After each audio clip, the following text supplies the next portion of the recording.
할렐루야. 복된 주일입니다. 주일 3부 예배에 오신 여러분을 주님의 이름으로 환영합니다.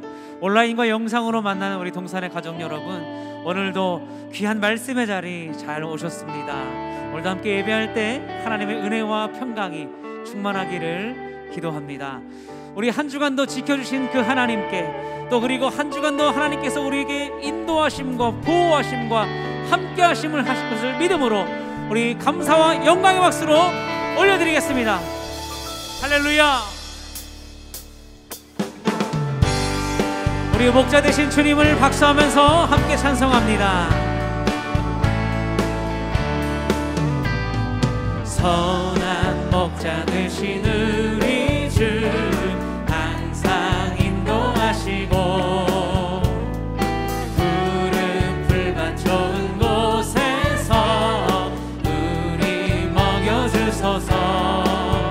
선한 목자 그새 주여 항상 인도하소서.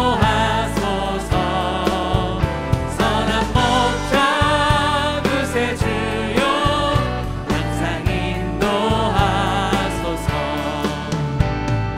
양의 문이 되신 예수여 우리 영접하시고 길을 잃은 양의 무리를 항상 인도하소서. 아멘. 선한 목자 그새 주여 기도 들어주소서. 선한 목자 그새 주여 기도 들어주소서. 흠이 많고 약한 우리를 용납하여 주시고 주의 넓고 크신 은혜로 자유 얻게 하셨네. 선한 목자 그새 주여 지금 나아갑니다. 선한 목자 그새 주여 지금 나아가. 일찍 주의 뜻을 따라서 일찍 주의 뜻을 따라서 살아가게 하시고 주의 크신 사랑 베푸사 날아가게 하소서. 선한 목자 항상 인도하소서. 선한 목자 그새 주여 항상 인도하소서. 선한 목자 대신 우리 주 항상 인도하시고 푸른 풀밭 좋은 곳에서 우리 먹여주소서. 선한 목자 그새 주여 항상 인도하소서. 선한 목자 그새 주여 항상 인도하소서. 양의 문이 되신 예수여 우리 영접하시고 길을 잃은 양의 무리를 항상 인도하소서. 선한 목자 그새 주여 기도 들어주소서. 선한 목자 그새 주여 기도 들어주소서. 흠이 많고 약한 우리를 용납하여 주시고 주의 넓고 크신 은혜로 자유 얻게. 선한 목자 그새 주여 지금 나아갑니다. 선한 목자 그새 주여 지금 나아갑니다. 일찍 주의 뜻을 따라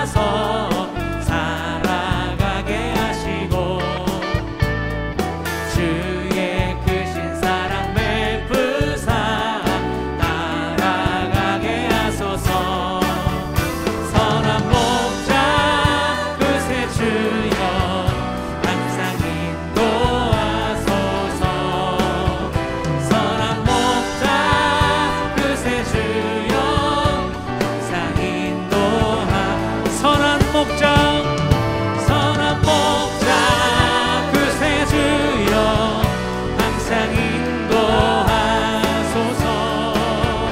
선한 목자 그새 주여. 우리 한 번 더요. 우리의 목자 되신 주님 선한 목자 목자 그새 주여 항상 인도하소서. 선한 목자 그새 주여. 우리 한 번 더요. 선한 목자 선한 목자 그새 주여 항상 인도하소서. 선한 목자 그새 주여 항상. 흠이 많고 약한 우리를 흠이 많고 약한 우리를 용납하여 주시고 주의 넓고 크신 은혜로 자유 얻게 하셨네. 아멘. 선한 목자 그새 주여 지금 나아갑니다. 선한 목자 그새 주여 지금 나아가. 일찍 주의 뜻을 따라서 살아가게 하시고 주의 크신 사랑 베푸사 나아가게 하소서. 아멘. 선한 목자 그새 주여 우리를 인도하여 주시옵소서. 선한 목자 그새 주여 항상 인도. 선한 목자 선한 목자 그새 주여 항상 인도하소서. 선한 목자 그새 주여. 우리 한 번 더요. 우리를 인도하시는 그분께 선한 목자 목자 그새 주여 항상 인도하소서. 아멘. 선한 목자 그새. 우리 한 번 더 고백합시다. 선한 목자 선한 목자 그새 주여 항상 인도하소서. 선한 목자 그새 주여 항상 인도하소서. 우리의 목자 되신 주님 선하신 주님께 더 큰 영광의 박수로 올려드립시다. 할렐루야.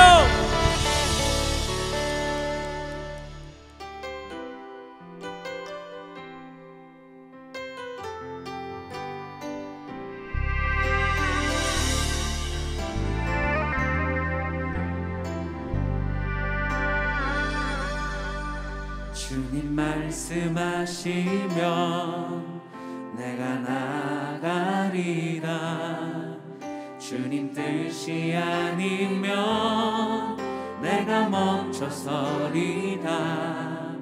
나의 가고 서는 것 주님 뜻에 있으니 오 주님 나를 이끄소서. 주님 말씀하시면 주님 말씀하시면 내가 나가리라. 주님 뜻이 아니면 내가 멈춰서리라. 나의 가고 서는 것 주님 뜻에 있으니 오 주님 나를 이끄소서.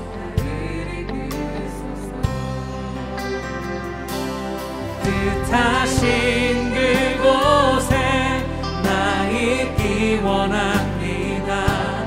이끄시는 대로 순종하며 살리니 연약한 내 영혼 통하여 일하소서. 주님 나라와 그 뜻을 위하여 뜻하신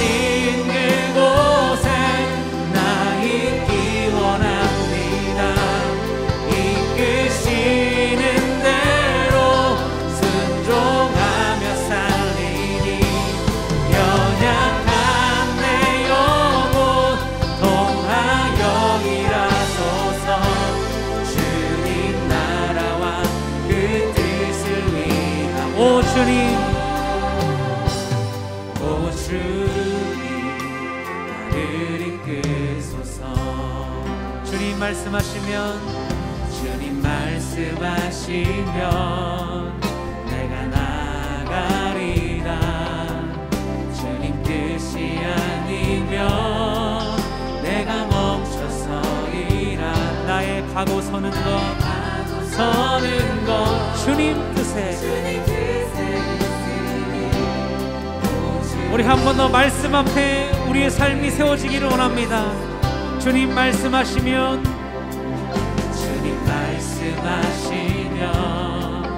내가 나가리라. 주님 뜻이 아니면 내가 멈춰서리라. 나의 가고 서는 것 주님 뜻에. 오 주님 나를 이끄소서. 뜻하신 그곳에 나 있기 원합니다. 이끄시는 대로 순종하며 살리니 연약한 내 영혼 통하여 주님 나라와 그 뜻을 위하여 뜻하신 그곳에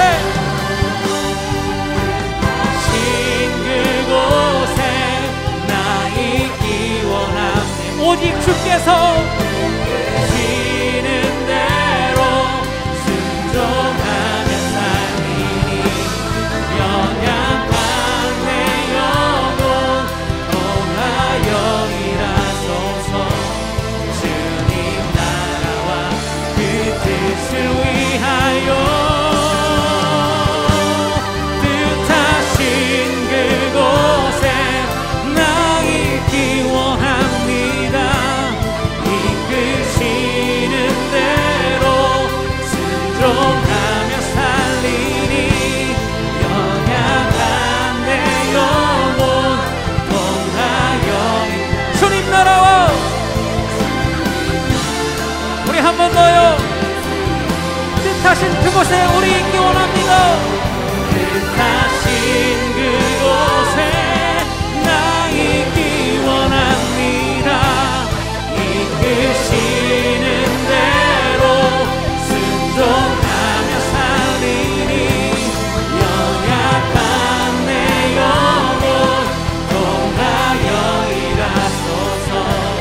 주님 나라와 그 뜻을 위하여 뜻하신 그곳에 있기 원합니다. 이끄시는 대로 순종하며 살리니 연약한 내 영혼 통하여 일하소서. 주님 우리 한 번 더요. 우리의 뜻이 주님과 함께 뜻하신 그곳에 나 있기 원합니다. 이끄시는 대로 순종하며 살리니 연약한 내 영혼 통하여 일하소서. 주님 나라와 그 뜻을 위하여 오 주님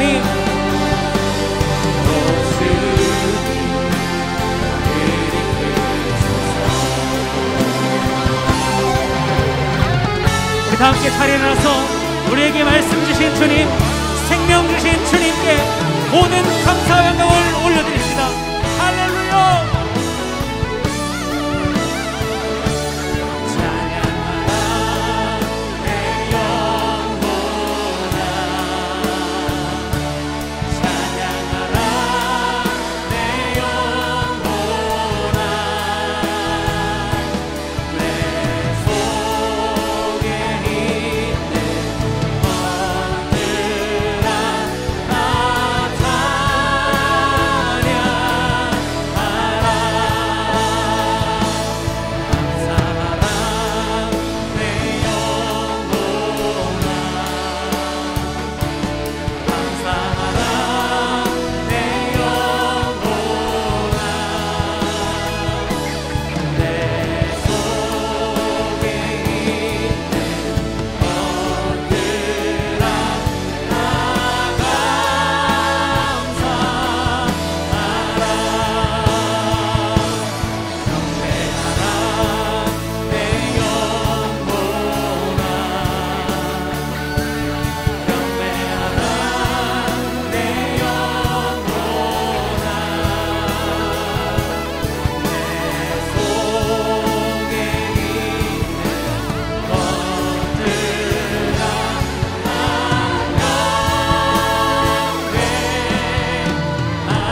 하나님은 영이시니 예배하는 자가 영과 진리로 예배할지니라.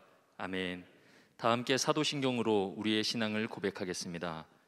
전능하사 천지를 만드신 하나님 아버지를 내가 믿사오며 그 외아들 우리 주 예수 그리스도를 믿사오니 이는 성령으로 잉태하사 동정녀 마리아에게 나시고 본디오 빌라도에게 고난을 받으사 십자가에 못 박혀 죽으시고 장사한 지 사흘 만에 죽은 자 가운데서 다시 살아나시며 하늘에 오르사 전능하신 하나님 우편에 앉아 계시다가 저리로서 산자와 죽은 자를 심판하러 오시리라. 성령을 믿사오며 거룩한 공예와 성도가 서로 교통하는 것과 죄를 사하여 주시는 것과 몸이 다시 사는 것과 영원히 사는 것을 믿사옵나이다. 아멘. 다 함께 자리에 앉으셔서 찬양 드리겠습니다. 함께 박수하면서 찬송하겠습니다. 행군나팔 소리에 주의 보령 났으니 십자가의 군기를 높이 들고 나가세.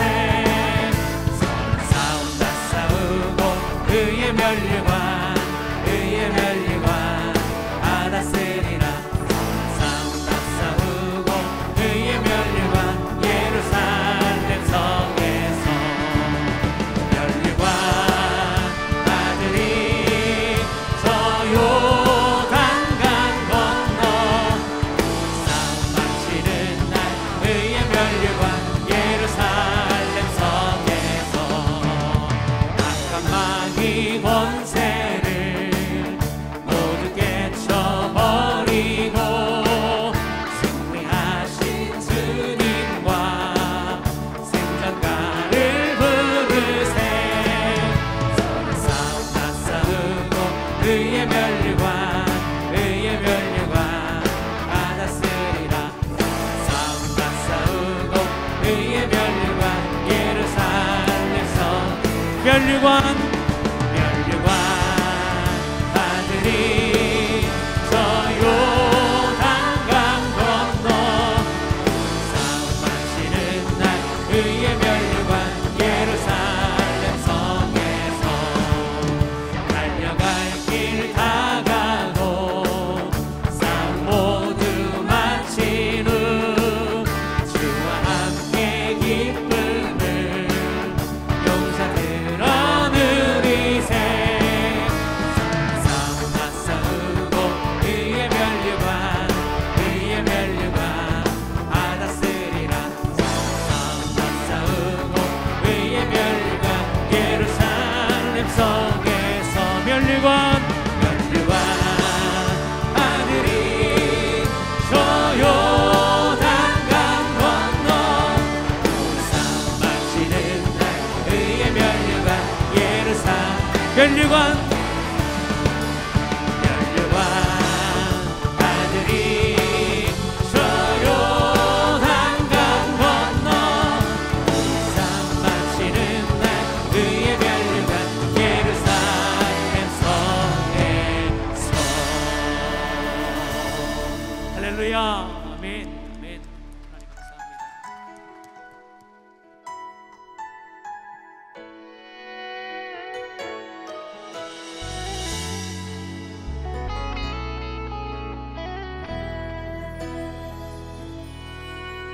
내게로부터 눈을 들어 주를 보기 시작할 때 주의 일을 보겠네. 내 작은 마음 돌이키사 하늘에 꿈꾸게 하네. 주님을 볼 때 성령이 나를 변화시켜 모든 두려움 사라질 때 주의 일을 보겠네. 항폐한 땅 한가운데서 주님 마음 알게 되리. 주님을 볼 때 모든 시선을 주님께 드리고 살아계신 하나님을 느낄 때 내 삶은 주의 역사가 되고 하나님이 일하기 시작. 모든 시선을 주님께 드리고 전능하신 하나님을 느낄 때 세상은 주의 나라가 되고 하나님이 모든 시선을 주님께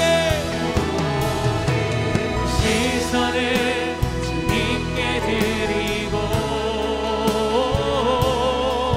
살아계신 하나님을 느낄 때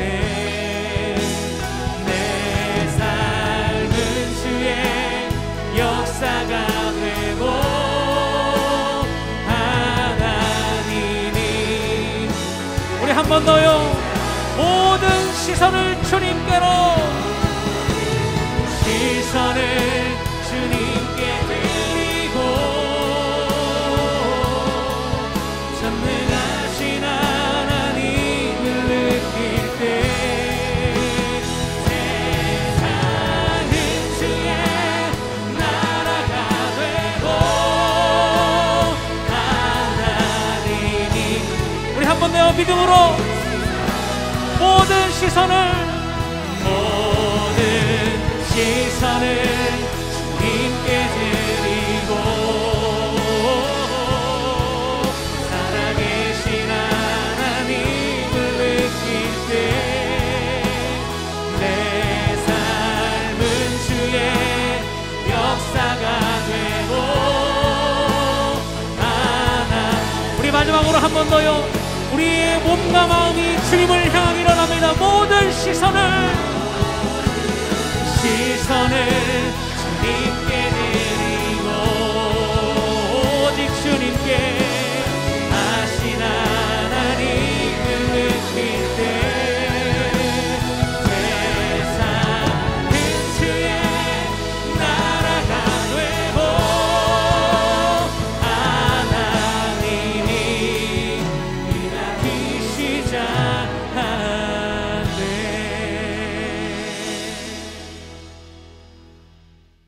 자비로우신 하나님 아버지, 한 주간도 우리 삶이 주님의 자녀로 새롭게 거듭나며 살아계심을 감사드립니다.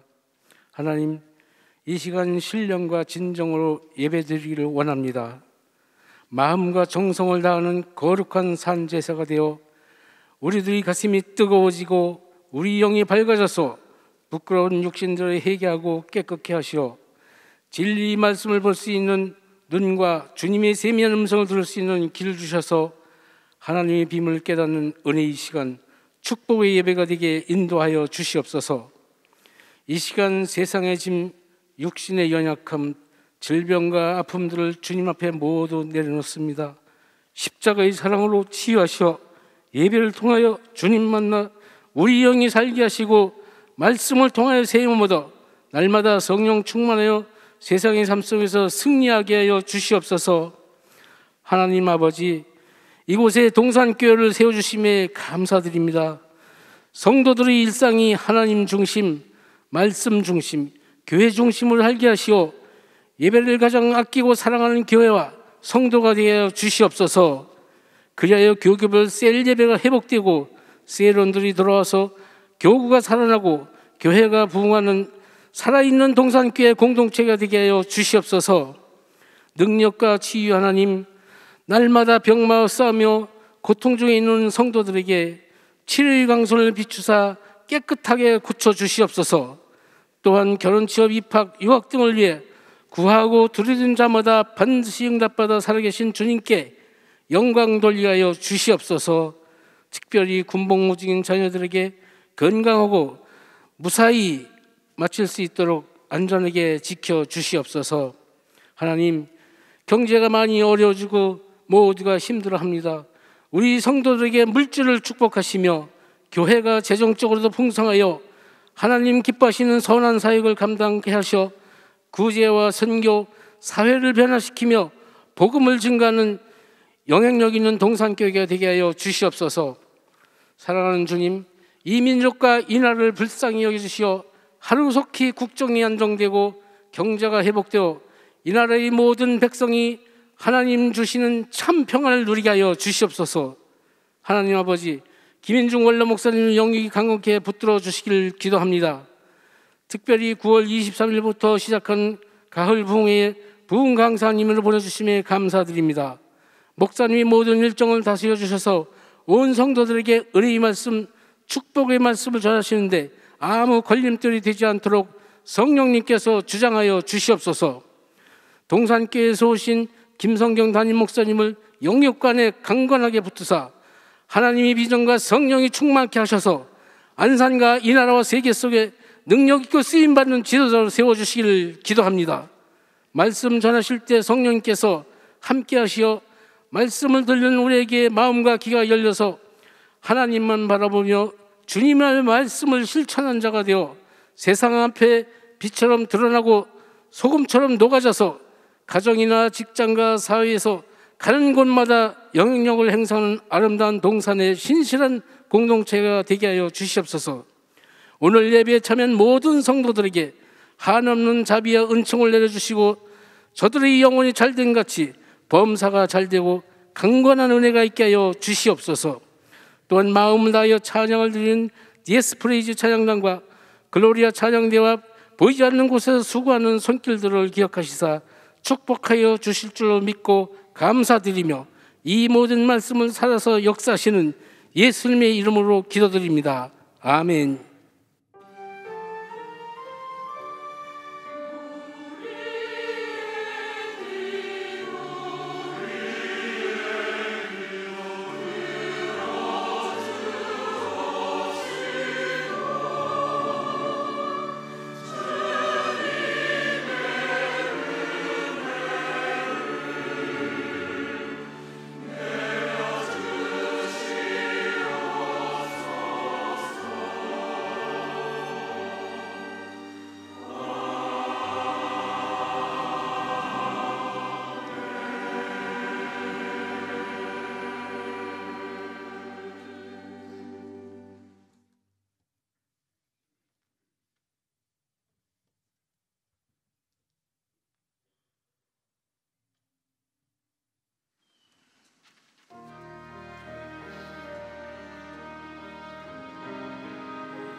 하나님께 영광의 박수를 올려드리겠습니다.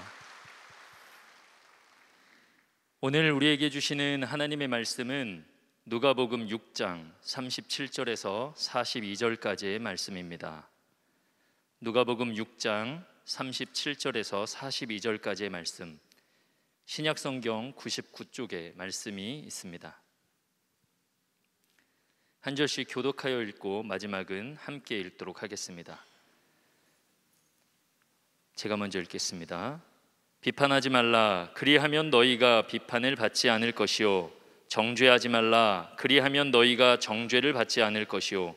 용서하라. 그리하면 너희가 용서를 받을 것이요.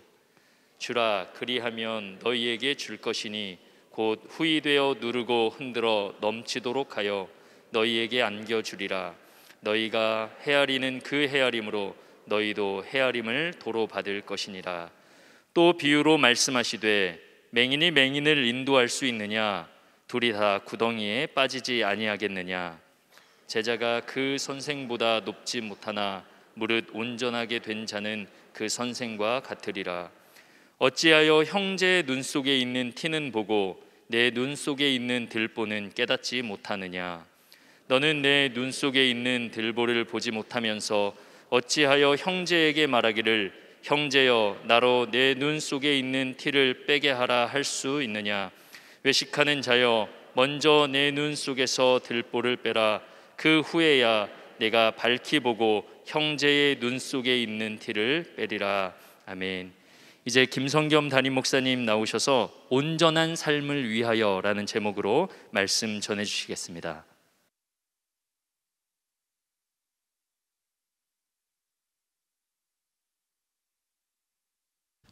2022년 8월 28일 주일 낮예배 함께하고 계시는 모든 동산의 가족들 환영하고 축복합니다. 먼저 소식을 하나 전해드리겠는데요. 지금 본당 예배당에 곳곳에 성도들의 더 나은 교제와 소통을 위해서 리모델링이 진행되고 있는데요. 그 중에 하늘정원 카페 자리가요, 그동안은 그 일정한 시간에만 열려서 사용할 수 있었죠. 그곳이 리모델링이 되어서 이제는 상시 열려있는 교제 공간으로 거듭났습니다. 동산의 성도들은 물론이고 또 이웃과 함께 교제가 더 풍성하게 일어나는 공간이 되길 원하고요. 가보시면 아주 화사하게 따뜻하게 잘 정비가 되어 있습니다.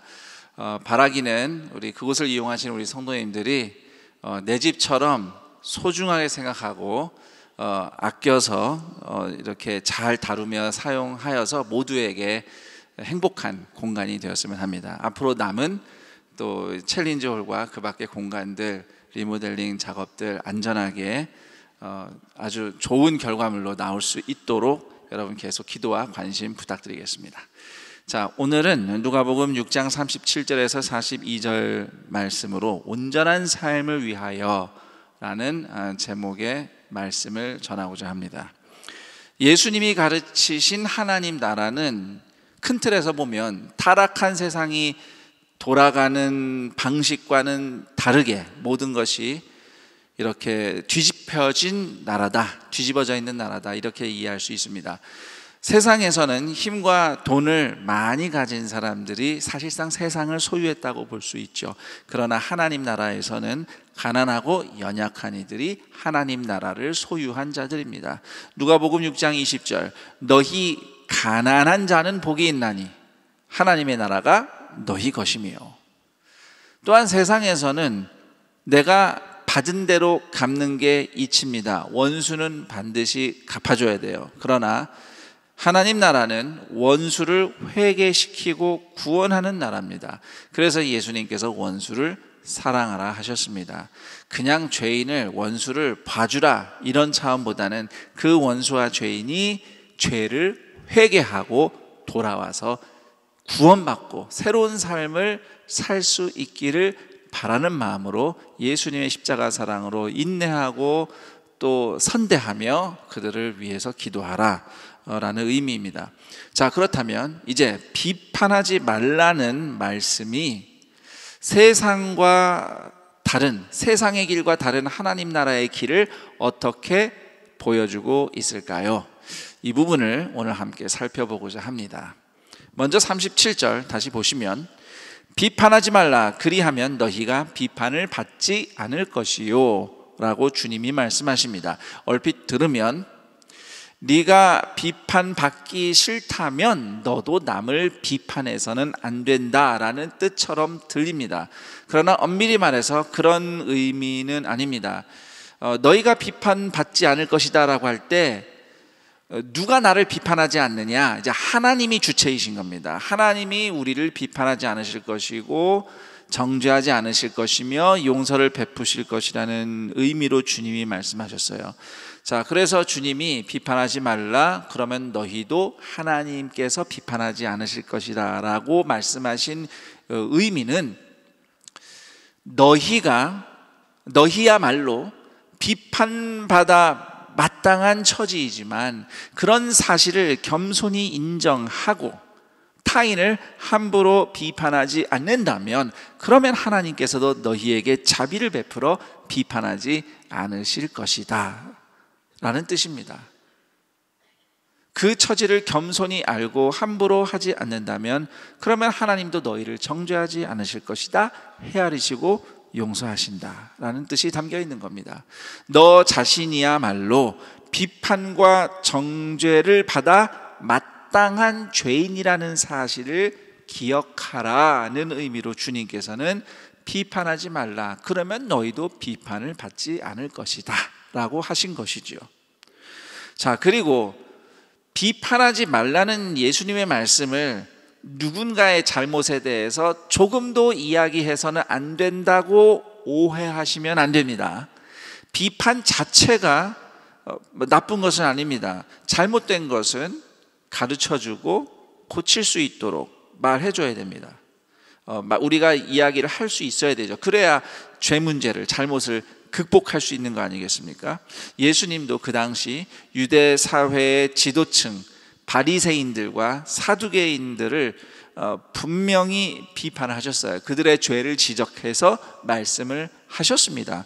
더불어서 마태복음 18장에서도 예수님께서는 잘못을 저지른 형제가 있으면 가서 잘못을 알려주라고 가르치셨습니다.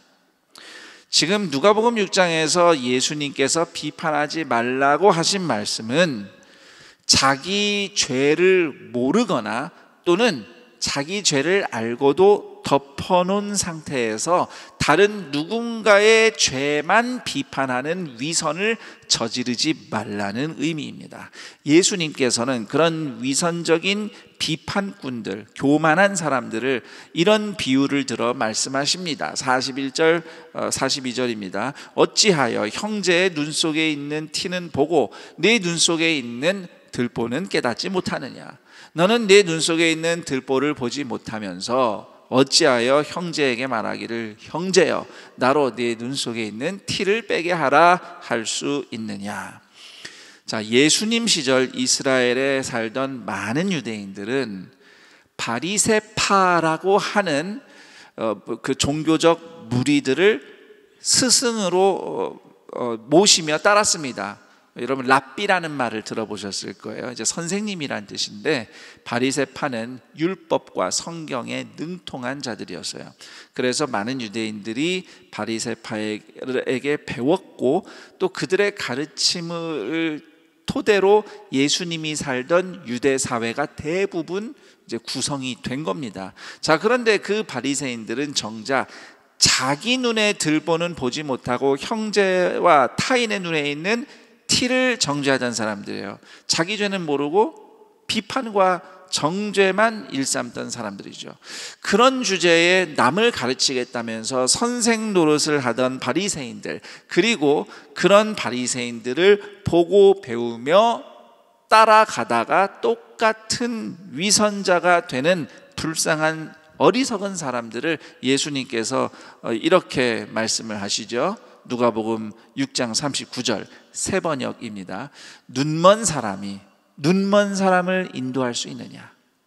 둘이 다 구덩이에 빠지지 아니하겠느냐? 자기 죄를 내버려 두고 남을 비판하며 가르치려 드는 위선은 인생이 망하는 길입니다. 남의 잘못을 자꾸 비판만 하려는 행동의 이면에는 자신의 부끄러운 죄와 치부를 숨기고자 하는 의도가 있는 경우가 많습니다. 물론 누군가가 어떤 잘못을 지적하고 비판하는 발언을 한다고 해서 그 사람들이 전부 다 그렇게 자기 죄를 숨기려고 비판한다는 뜻이 절대 아닙니다. 그런 것이 아니라 이렇게 비판에 특화된 사람들 중에 잘 들여다보면 자기의 어두운 면을 가리고 숨기려는 위선이 있는 경우가 많다는 거죠. 바리새인의 위선이 바로 이런 겁니다. 바리새인들을 예수님께서 많이 지적하셨잖아요. 그들의 죄를. 근데 그때마다 바리새인들은 화가 났어요. 지적당하니까. 그렇다고 반박을 할 수도 없어요. 예수님 말씀이 옳기 때문이죠. 그런데 우리가 죄인이라고 인정하고 싶진 않아요. 그래서 바리새인들은 자신들의 모순을 가리기 위해서 그렇게 집요하게 예수님을 따라다니며 조금이라도 틈이 보이면 비집고 들어가서 비난하고 비판하고 정죄했던 겁니다. 저는 지금까지 신앙생활을 하면서 또 목회를 하면서 교회 공동체 안에 어떤 문제들을 명석하게 보고 지적하고 비판하는 사람들을 여럿 만나보았습니다. 그분들 얘기를 들어보면 정말 그 통찰력과 의로운 마음을 칭찬하지 않을 수가 없었어요. 그런데 나중에 알고 보니 그 사람에게 그동안 숨겨진 아주 심각하고 오래된 죄 문제가 있었던 겁니다. 그동안 그것이 이렇게 잘 숨겨져 있다가 어느 순간 이게 이제 탁 터지는 거죠. 그동안 자기 죄 문제는 회개하거나 해결하려 하지 않고 그저 타인의 잘못을 정확하게 짚고 교회나 세상에 대해서 비판하면서 자신은 의인인 것처럼 행동해 왔던 사람이죠. 그런데 결국 나중에 그동안 꽁꽁 숨겨있던 치부가 다 들통이 나서 망신을 당하고 망하고 어디론가 사라진 사람 여러 봤습니다. 미국의 어느 유명한 목사님이 라디오 프로그램에 출연하셨어요. 신앙 상담하는 방송이었는데 누군가가 방송국으로 전화를 걸면 이 목사님과 연결이 되어서 전화상으로 신앙 상담을 하는 이제 그런 쇼였습니다. 자, 그런데 한 남성이 그 라디오 프로그램에 전화를 했어요. 그 목사님과 연결이 돼서 이야기를 시작합니다. 그 남자가 출석하는 교회에 대한 비판을 이제 늘어놓기 시작한 겁니다. 처음에 목사님은 그 사람 말을 들으면서 이분이 교회에서 참 어려운 일을 많이 겪고 상처를 많이 받았구나, 그래서 이렇게 말하는구나 라고 이해하고 이야기를 쭉 들어주었어요. 그런데 점점 그 사람의 비판이 도를 넘어서 더 이상 들을 수가 없을 지경에 이른 겁니다. 그래서 그 목사님이 너무 화가 나고 답답해서 갑자기 그 남자의 말을 끊고 한마디를 던졌습니다. 그렇게 계속 불평하고 비판만 하지 말고 본인 불륜이나 멈추고 회개하세요. 그랬더니 이 남자가 목사님, 저 불륜 저지르고 있는 거 어떻게 하셨어요? 생방송 중에 자기 죄를 고백하고 말았습니다. 목사님이 말씀하기를 그걸 내가 어떻게 알겠어요? 성령님이 감동 주신 대로 말한 것뿐입니다. 자, 다 저를 따라해 보세요. 생방송 중에 들통나지 말고 회개하고 광명 찾자. 그래도 그 라디오 쇼에 그 남자는 자기 죄를 인정하고 고백이라도 했잖아요. 자, 그런데 그렇게 남 비판하며 나는 의인이다, 나는 세상을 바꿔야 돼 라고 하면서 의인놀이 하다가 정작 숨겨진 자기의 치부가 들통난 사람치고 겸손하게 인정하고 회개하는 사람 거의 못 봤습니다. 대체로 그 사람들이 뭐라고 얘기하죠? 나는 다르다, 나는 문제가 없다. 요 앞에 꼭 그 말을 붙여요. 법적으로 문제가 없다, 이렇게 주장을 합니다. 이걸 이제 사자성어로 뭐라고 합니까? 내로남불이라고 하죠. 네, 한자로는 찾을 수 없어요. 내가 하면 로맨스, 남이 하면 불륜. 자, 이런 일이 우리가 뉴스를 통해서 듣는 정치계에서 일어나는 사건에서만 발견되는 건 아닙니다. 우리의 일상 속에서, 우리의 가정에서, 일터에서, 보통 삶의 현장에서도 이런 모습들이 굉장히 많습니다. 우리 부모님들이 이제 아이들에게 종종 하는 잔소리가 이런 게 있어요. 스마트폰 좀 그만 봐라, 게임 그만해라. 네, 그렇게 말하는 부모님들이 더 하죠. 네, 더 많이 보고 더 게임을 하고 있어요. 그러면 이제 애들이 물어봅니다. 아, 근데 엄마 아빠는 왜 해요? 그러면 뭐라고 얘기하죠? 엄마 아빠는 열심히 일하다 잠깐 쉬는 거야. 네, 사실은 더 많이 합니다. 네. 우리 자신에게 이렇게 좀 물어볼 필요가 있어요. 혹시 나에게 이런 위선은 없는가? 나의 죄 문제는 가려놓고 남의 과오와 실패는 쥐잡듯이 비판하고 정죄하진 않는가? 나는 죄 없는 척 행동하면서 비판과 정죄를 일삼는 것은 아닌지 돌아볼 필요가 있습니다. 그렇게 계속 사는 것은 망하는 길이에요. 누가 나를 망하게 만드는 게 아니라 하나님이 반드시 망하게 하시더라고요. 제 경험상으로는.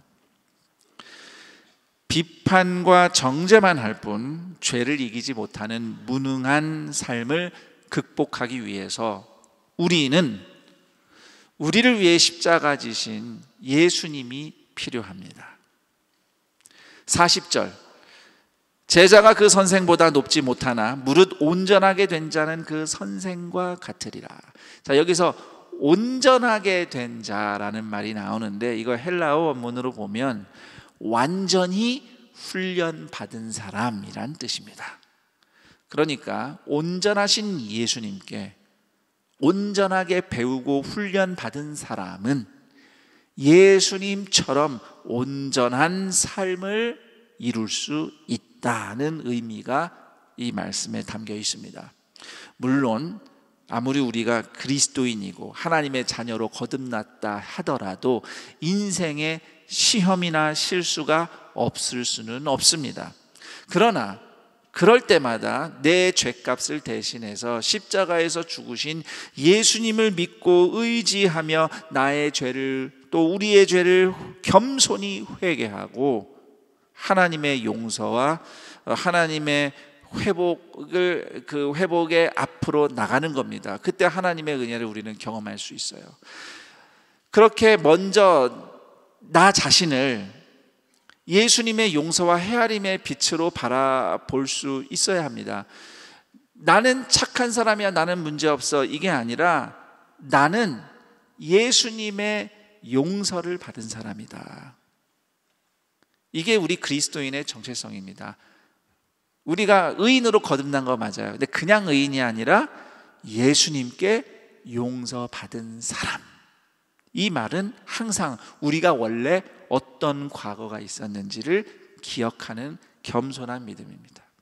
그렇게 예수님의 용서의 빛으로 나를 바라볼 때에 서로를 또 타인을 예수님의 용서와 헤아림의 빛으로 바라볼 수 있는 것입니다.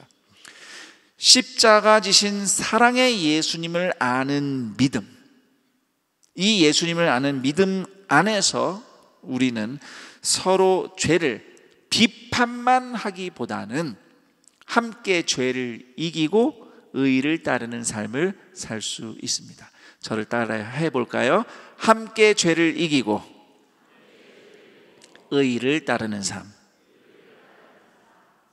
예수님을 아는 사람이 이렇게 살 수 있어요. 그러나 예수님을 모르면 자기 죄를 몰라요. 설령 자기 죄를 알아도 인정하지 않습니다. 직면하지 않습니다. 그래서 자기를 합리화하고요, 나 괜찮은 사람이라는 거 확인하고 증명하려고 자꾸 다른 걸 합니다. 뭔가 의로운 일을 하겠다면서 남을 비판하고 정죄하고 원망하는 발언도 하고 어떤 행동들도 하죠. 하지만 그런 것은 정작 자기의 죄와 치부를 가리고 덮으려는 어리석은 시도일 뿐입니다. 결국에는요, 그렇게 숨긴 죄, 어두움 다 들통나게 되어 있습니다. 우리가 그렇게 망하지 않도록, 그런 식으로 살다 망하지 않고 정말 온전한 삶으로 거듭나서 잘 살 수 있도록 예수님은 우리에게 비판하지 말라고 말씀하신 거예요. 비판하지 말라는 예수님의 마음은 예수님을 통해서 우리가 죄의 용서를 받고 정말 죄 문제를 해결하고 끊어내고 하나님의 헤아림을 받아 온전한 사람으로 자라가기를, 회복되기를 바라는 마음인 겁니다. 이처럼 예수님을 먼저 온전히 바라보고 예수님께 먼저 배우고 깨달아 죄를 회개하고 새로워지는 온전한 삶, 온전한 공동체를 이루기 위해서 우리가 어떠한 실천을 할 것인가, 자, 몇 가지 권면을 드리고자 합니다. 우선 첫 번째로 자막을 보고 함께 읽어보겠습니다. 시작. 섣불리 비판하기 전에 먼저 나 자신을 돌아보라. 갈라디아서 6장 1절입니다. 형제들아, 사람이 만일 무슨 범죄한 일이 드러나거든 신령한 너희는 온유한 심령으로 그러한 자를 바로잡고 너 자신을 살펴보아 너도 시험을 받을까 두려워하라. 제가 언젠가 아이에게 뭘 좀 해라 몇 번을 이야기했는데 듣지 않아서 제가 버럭 화를 내고 소리를 지른 적이 있습니다. 왜 아빠가 여러 번 얘기했는데 한 번에 듣지 않는 거야? 이러면서 화를 냈는데 그 순간 제 마음에 이런 생각이 들었어요. 너는 그러면 아이가 말할 때 한 번에 듣냐? 안 듣더라고요. 저야말로 한 번에 듣지도 않고 제대로 기울이지도 않고. 그런데 저는 아이한테 아빠 말을 한 번에 들어야지 이러면서 화를 냈던 게 부끄러워졌습니다. 그래서 아이에게 먼저 내가 화를 내고 소리를 질러서 미안하다 사과를 한 다음에 나도 네 말을 한 번에 듣지 않았던 때가 많았구나, 미안하다, 이렇게 사과를 했어요. 그리고 나서 이제 제가 아이에게 그래도 또 해야 할 말, 가르쳐야 할 말을 했더니 이제 아이가 행동했던 적이 있습니다. 물론 저는 그 이후에도 종종 아이에게 버럭 화를 내는 일은 일어났고, 그리고 저 역시 가족들의 이야기를 한 번에 집중해서 듣지 않는 이런 문제는 계속 반복이 되고는 있습니다. 그래도 그 와중에 간혹 성령님께서 제 신앙 양심에 넣어주신 생각과 통찰력을 통해서 내 자신을 좀 돌아볼 수 있는, 완전히 바로 배워서 해결되지는 못해도 그래도 그때마다 깨닫고 수정하려고, 교정하려고 애쓰는 그런 기회를 얻고 있습니다. 그래서 저는 우리 성도님들에게 이렇게 말씀드리고 싶어요. 자기 자신을 돌아보기 위해서 제일 필요한 것은 성령님의 은혜입니다. 그렇게 나 자신을 돌아볼 수 있는 깨어있는 영성이죠. 성령님께 늘 은혜를 구하세요. 하나님, 제가 그냥 몸에 밴대로 말하고 몸에 밴대로 행동하지 않게 하시고, 내가 혹시라도 무슨 말을 하고 있는 건지 무슨 행동을 하고 있는 건지 꼭 지켜보고 돌아볼 수 있도록 성령님이 나를 도와주세요. 이런 은혜를 구하는 마음으로 우리는 항상 살아야겠고요. 더불어서 훈련이 필요합니다. 그렇게 자기 자신을 돌아보는 훈련을 받을 때 우리는 그런 사람으로 성장할 수 있어요. 지금 한창 동산교회 양육 1단계, 3단계 진행되고 있어요. 이런 양육의 기회도 있고요. 또 지난주에도 영상도 받고 오늘 주보에도 나왔지만 바이블 칼리지, 성경을 배우는 시간, 또 추후에 광고가 나올 겁니다. 패밀리 아카데미, 기독교 상담적 관점으로 나 자신을 돌아보고 가족을 이해할 수 있도록 배우는 장, 이런 교육들이 나 자신을 돌아보는 사람으로 성장하는데 아주 유용합니다. 여러분, 이런 훈련의 기회가 있을 때 적극적으로 신청하시기 바랍니다. 특히 지금 한참 저희 지원자 모집하고 있는 바이블 칼리지, 여러분 온라인 수업이잖아요. 여러분 언제든지 여러분이 시간과 열정을 내서 함께 할 수 있는 겁니다. 이런 훈련 받는 기회에 자기 자신이 헌신을 해야 나 자신을 돌아볼 수 있는 성숙한 성도로 성장할 수 있습니다. 자, 그리고 두 번째로 권면합니다. 우리 자막을 보고 같이 읽어봅니다. 시작. 누군가의 잘못을 알려줄 때는 존중과 겸손으로 하라. 갈라디아서 6장 1절 보면 온유한 심령으로 바로 잡고 라고 말씀하고 있습니다. 여기 온유한 심령은 풀어서 말하면 겸손과 존중과 관용의 자세라고 할 수 있어요. 겸손, 존중, 관용. 이 관용까지 가는 것은요, 오늘 말씀에도 보면 주님께서 비판하지 말라는 말씀 하시다가 그 38절에서 주라, 베푸는 부분을 얘기하시죠. 그러니까 단순히 용서하고 헤아리는 것뿐만 아니라 이게 베푸는 관용과 관대함까지 나가는 것입니다. 이것이 온유에 들어있는 태도예요. 존중, 겸손과 존중. 저는요, 이제 분명히 우리가 서로 잘못을 알려주는 건강한 소통을 해야 합니다. 대신 위선적인 비판이 아니라 존중과 겸손으로 권면해야 하겠습니다. 어떻게 존중과 겸손으로 서로의 잘못을 이야기하며 권면할 것이냐? 자, 우선은요, 즉흥적으로 말하지 마세요. 어떤 상황이 딱 벌어져서 본대로, 느낀 대로, 내가 생각한 대로 바로 말하면 그것은 건강한 권면이 되지 않습니다. 말하기 전에 어떤 단어를 사용할 것인가 신중하게 생각해 보십시오. 잠시라도 내가 지금 이 단어를 쓰는 것이 맞는가. 권면할 때는요, 절대로 천박한 용어나 비속어, 욕을 하지 않습니다. 따지듯 들리는 말 하지 않습니다. 간혹 어떤 분들은 극단적인 아주 센 표현을 써서 자기가 바른 말을 하겠다고 하시는데 그것은 바람직하지 않아요. 특히 무례하게 말하는 것은 안 됩니다. 이런 말들은 성령 충만한 심령에서 나오는 말이 아니에요. 이건 다 내 입에 밴 말이고 내 몸에 밴 습관입니다. 우리는 성령님께 순종하며 말하고 행동하도록 훈련받아야 돼요. 꼭 즉흥적으로 권면하지 마시기 바랍니다. 특히 어떤 사안을 다 알지 못하고 그냥 잠깐 보고 들은 걸로 판단하고 섣불리 비판하는 것도 우리는 지양해야 하겠습니다. 자, 그리고 또 존중과 겸손으로 권면한다는 것은요, 남들 앞에서 지적을 해서 창피를 주지 말고 먼저 1대1로 권고하는 겁니다. 1대1로 먼저 소통하라고 노력하라.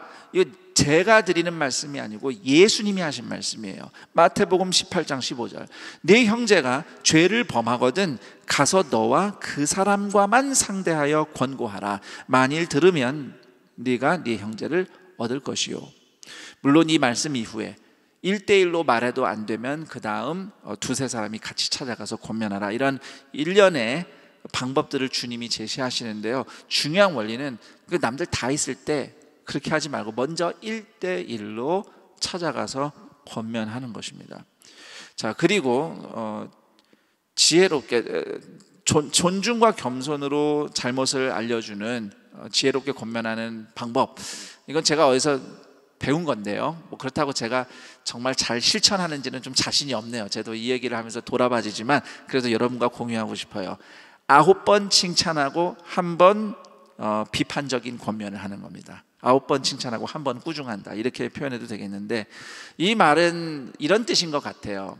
실제로 나 지금 1번, 2번, 3번, 9번 칭찬해서 이제는 내가 좀 비판할 수 있겠지, 이런 의미이기보다는, 그런 의미이기보다는 평소에 매번 눈에 보이는 잘못을 다 지적하지 말라는 의미로 이해할 수 있어요. 그러니까 치명적인 잘못이 아니면 좀 이렇게 좀 지켜보고 평소에는 9번 권면하고 또 격려하고 칭찬하면서 그렇게 지내다가 한번 좀 이렇게 진지한 시간을 갖고 중요한 권면을 그때 좀 이렇게 진지하게 말하는 것, 이런 의미가 담긴 것이 이제 9번 칭찬하고 1번 권면하라라고 저는 그렇게 이해합니다.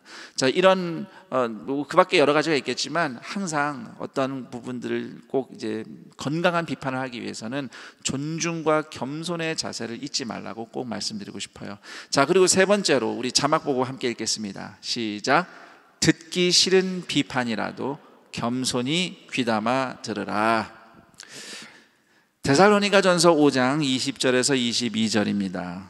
예언을 멸시하지 말고 범사에 헤아려 좋은 것을 취하고 악은 어떤 모양이라도 버리라. 자, 이 구절에서 예언이라는 단어는 꼭 이렇게 내가 선지자입니다 하는 사람이 무슨 계시를 받아서 말한다, 그런 예언만을 의미하는 것은 아닙니다. 여기서 예언이라는 단어는 개인과 공동체를 건강하게 세우기 위해서 신앙적으로 말하는 조언, 바른 말, 옳은 말, 그냥 비판이라고 할 수도 있어요. 이런 것들이 다 예언의 범주에 들어갑니다. 사실 구약 성경에 이스라엘 공동체에서 선지자들이 이스라엘 백성이 했던 말들이 다 이렇게 뼈아픈 이야기들이었죠. 죄를 밝히고 하나님께 돌아오라는 부르짖음이었습니다. 자, 우리가 어둠을 이겨내고 죄를 직면하기 위해서는요, 건강한 비판은 꼭 필요해요. 자, 그런데 누군가 이게 잘못이다, 이렇게 비판을 하면 내 귀엔 지적으로 들리고 그 사람은 권면을 한다고 하지만 어쨌든 듣는 사람 입장에서는 듣기 싫죠. 내가 잘못했다고 얘기를 하는 거니까, 내가 실수했다고 하는 얘기니까 대체로 듣기 싫어합니다. 그렇지만 일단 겸손히 우리는 들어야 돼요.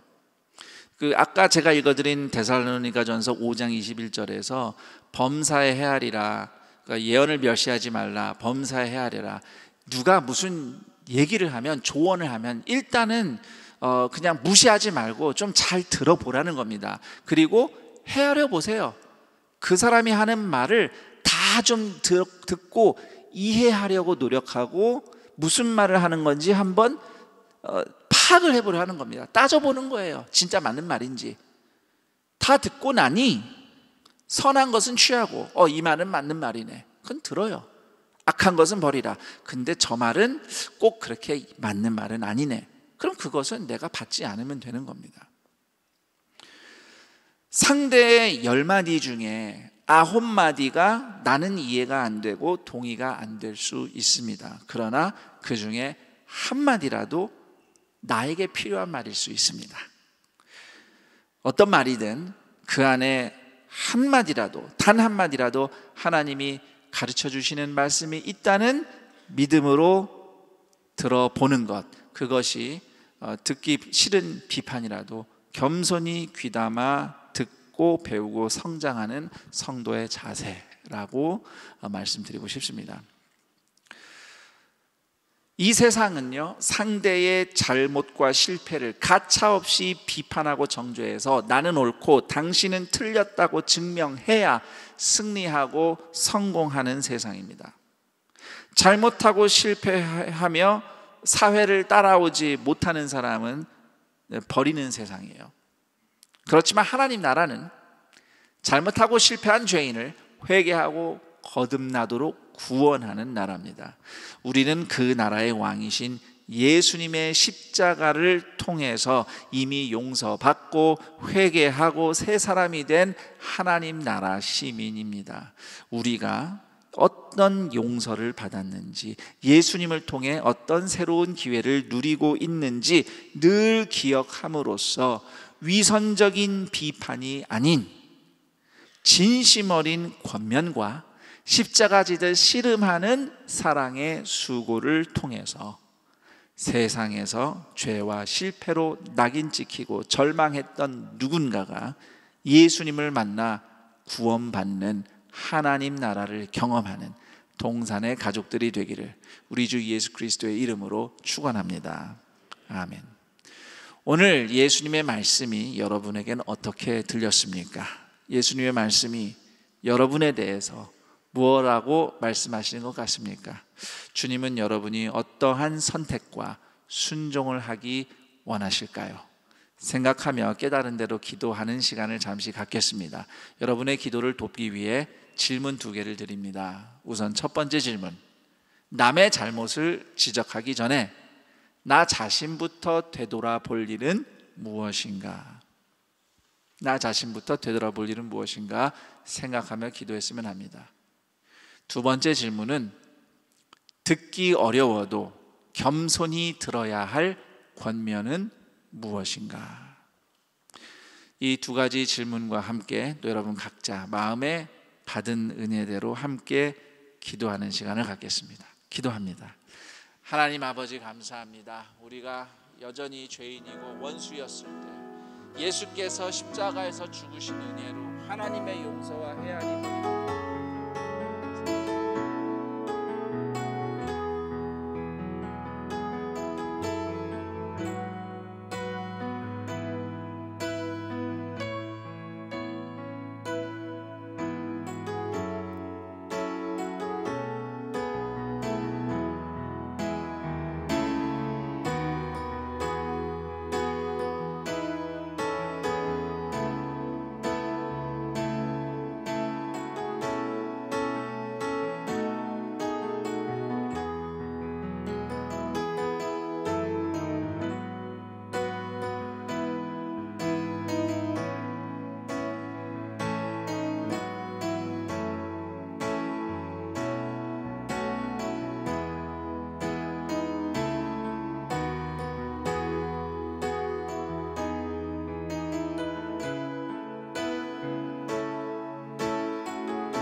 하나님 아버지, 감사합니다. 이 세상은 비판과 정죄가 난무합니다. 작은 실패에도 냉정하고 엄중한 심판을 내리며 따라오지 못하면 버립니다. 그러나 그런 세상의 곤고한 인생살이 가운데서도 실패자와 죄인을 불쌍히 여기시고 예수님의 십자가로 용서하시고 죄를 씻으시고 회개하고 다시 돌아오도록 기회 주시는 그 하나님의 은혜로 우리가 다시 한번 일어나기를 원합니다.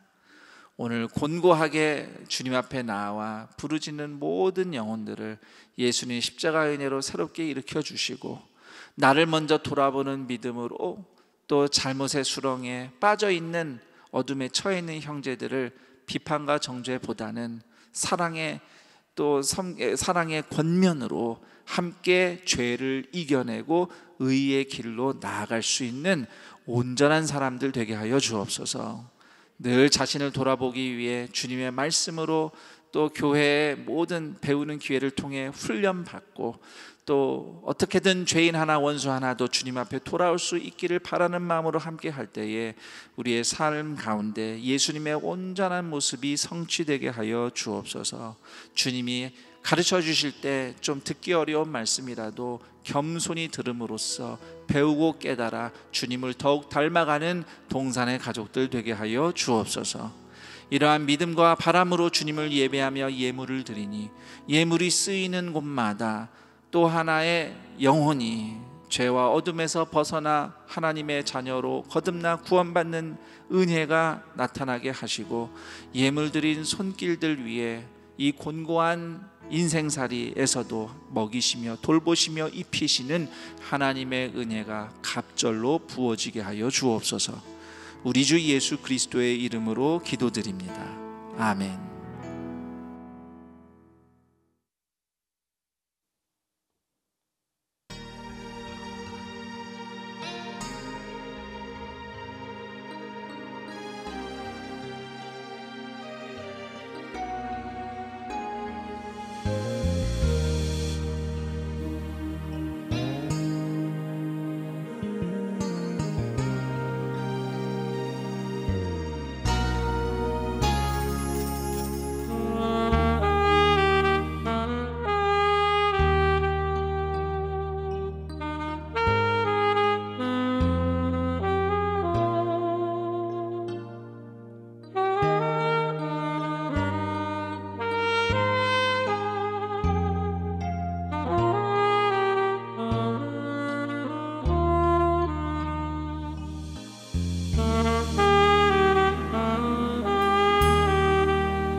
아멘.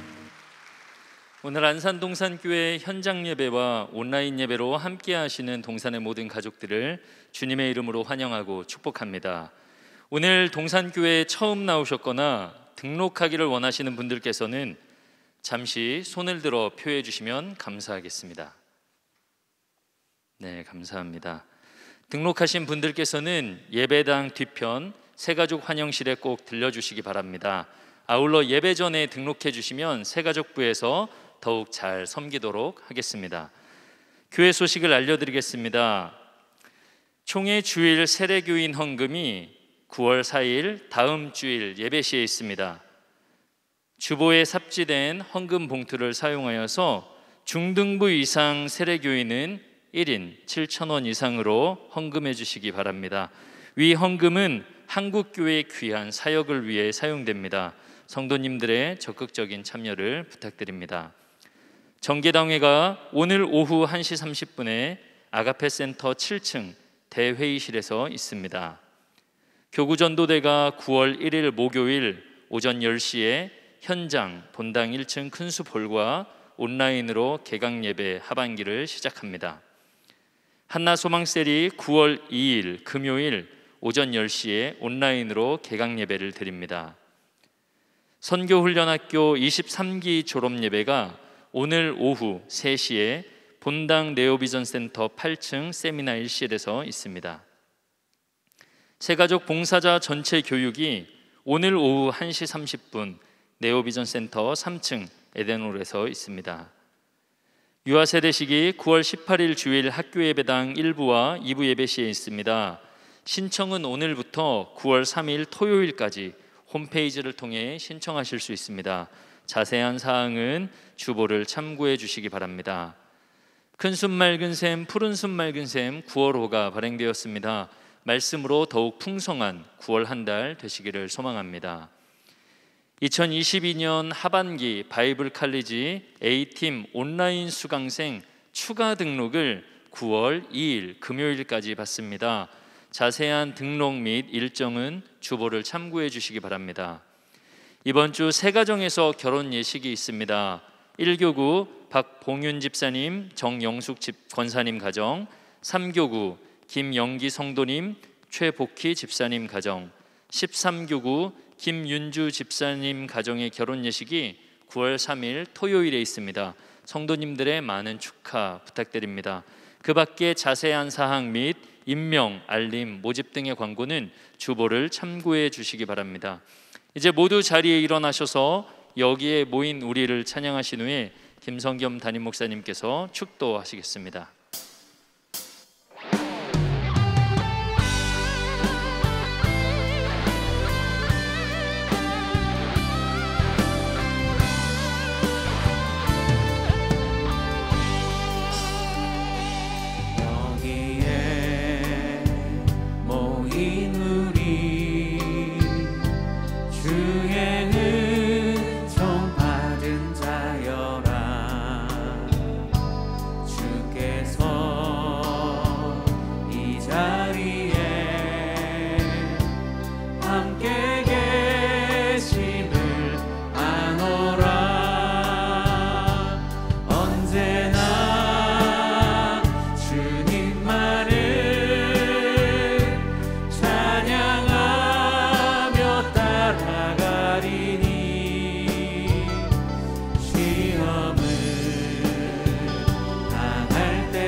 우리 주 예수 그리스도의 은혜와 하나님 아버지의 그 크신 사랑하심과 성령 하나님의 교통, 감화, 충만, 인도하심이 비판과 정죄만 난무한 이 세상 속에서 어떤 죄인도 불러 구원하시고 용서하시는 예수님의 십자가 은혜를 힘입어 오늘도 죄를 극복하고 주님을 따라 다시 일어나며 주님께 겸손히 들으며 서로 비판보다는 사랑의 권면으로 함께 죄를 이기고 주님의 온전한 삶을 향해 일어나기를 열망하며 주님을 예배하는 동산의 모든 가족들의 인생 위에, 그리고 이 복된 날 동산의 가족이 되신 황병철, 진성숙, 김양봉, 윤인석, 정수영 교우들의 인생 위에 영원토록 함께 있을지어다. 아멘.